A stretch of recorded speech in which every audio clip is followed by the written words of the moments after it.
Avant de procéder au routage de la plaquette, il est impératif d'établir des règles de routage. Donc, on devra spécifier les largeurs de chemin, l'isolation entre les traces ou encore l'isolation entre les différents éléments de notre plaquette. Avant de procéder, on devra effacer la room sur laquelle nos empreintes sont apparues lorsque nous avons intégré le schéma à la plaquette. On pourra aussi faire une visualisation, donc View Document, pour avoir une pleine page de ce que l'on a à traiter. Et par la suite, on ira établir des règles. Donc des règles, lorsque on veut le faire, on passe par le tableau des règles que je vais présenter ici à l'écran. Donc des règles qui sont en lien avec le domaine électrique, avec le routage pour les largeurs de chemin entre autres, on va y revenir. Aussi pour les masques de soie, de soudure, pour les plans de masse et autres. Alors même les trous des différents éléments pourront être ajustés ou paramétrés grâce à ces règles de routage. Débutons avec l'isolation, donc la clearance qui touche différents éléments de notre plaquette, principalement le cuivre comme on le voit ici. Donc idéalement, nous allons augmenter un peu la clearance, surtout pour un circuit qui offre des composants très gros. On pourra augmenter jusqu'à 15 millièmes. Et on pourra aussi peut-être regarder pour les tracks, les pastilles Through-Hole et les via, à ajuster aussi à 15 millièmes, tout comme les autres éléments. On devra aussi procéder à l'ajustement des largeurs de traces. Donc sous l'onglet Routing, Width, on sélectionnera le premier élément. Les traces sont présentement à 10 millièmes, donc on souhaite les avoir à 20 millièmes.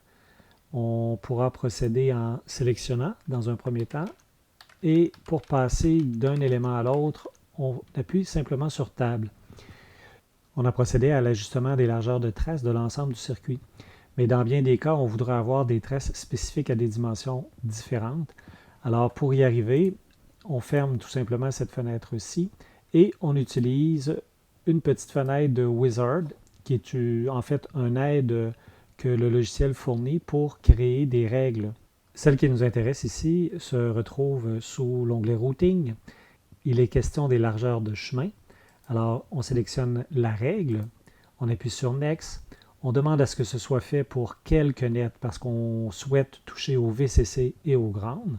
On appuie sur Next. On vient ici pour un net, sélectionner le ground. Pour le second, on vient sélectionner le VCC. Et pour les autres, on fait simplement retirer donc de la liste les éléments supplémentaires car on souhaite toucher à 2 chemins. Alors on peut valider que les chemins sont bien choisis.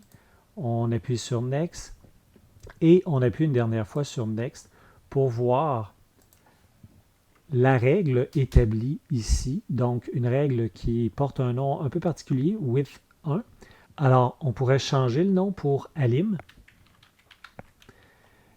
et venir modifier en dernier lieu la largeur que l'on souhaite au double des largeurs standards pour notre circuit, donc à 40 millièmes de pouce. Allons-y avec un dernier élément, le via. Donc on voudrait que les via soient dimensionnés d'une certaine façon pour notre plaquette. Les trous à 28 millièmes, ça nous va. Par contre, le diamètre, c'est-à-dire la partie cuivre, est un peu faible. On pourra augmenter y aller avec 75 millièmes. Les règles et les contraintes étant bien définies, on pourrait procéder à l'ajout grâce à Place Keep Out, à l'ajout d'un obstacle, un obstacle qui permettrait de limiter le routage à certains endroits sur le circuit. Considérons que ce connecteur est impossible à souder sur la couche du dessus. On voudrait garantir que les chemins passeraient sur la couche bottom.